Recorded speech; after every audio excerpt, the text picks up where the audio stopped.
സാധാരണ നമ്മുടെ നാട്ടിൻപുറത്തൊക്കെ കണ്ടുവരുന്നൊരു ജീവി തന്നെയാണ് കീരി അല്ലേ. പണ്ട് ഞാൻ കീരിയും പാമ്പും തമ്മിലുള്ള ഫൈറ്റിനെ പറ്റി ഒരു വീഡിയോ ഇട്ടിട്ടുണ്ടായിരുന്നു.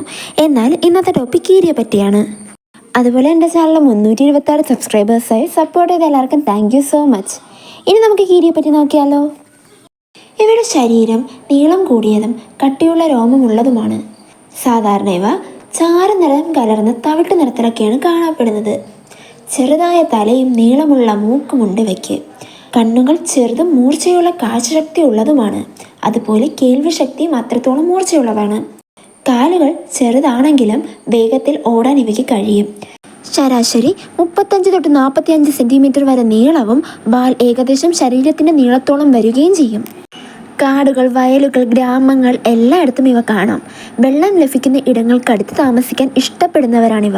മണ്ണിൽ കുഴി ഉണ്ടാക്കി താമസിക്കുന്നതിനോടൊപ്പം പാറയിടുക്കുകളിലും താമസിക്കുകയും ചെയ്യും. ഇവ പകൽ സമയത്താണ് കൂടുതൽ സജീവം.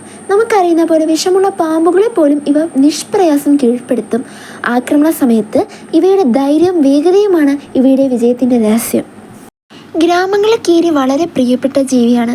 കാരണം ഇത് വിഷമുള്ള പാമ്പുകളെ നശിപ്പിക്കുന്നു. ചില സ്ഥലങ്ങളിൽ കീരിയെ വളർത്തുകയും ചെയ്യാറുണ്ട്. പക്ഷേ വന്യജീവി നിയമപ്രകാരം കീരിയെ വളർത്തുന്നത് നിരോധിച്ചിരിക്കുന്നു. Thanks for watching my video. ഇഷ്ടമായ ലൈക്കും സബ്സ്ക്രൈബും ചെയ്യാൻ മറക്കല്ലേ.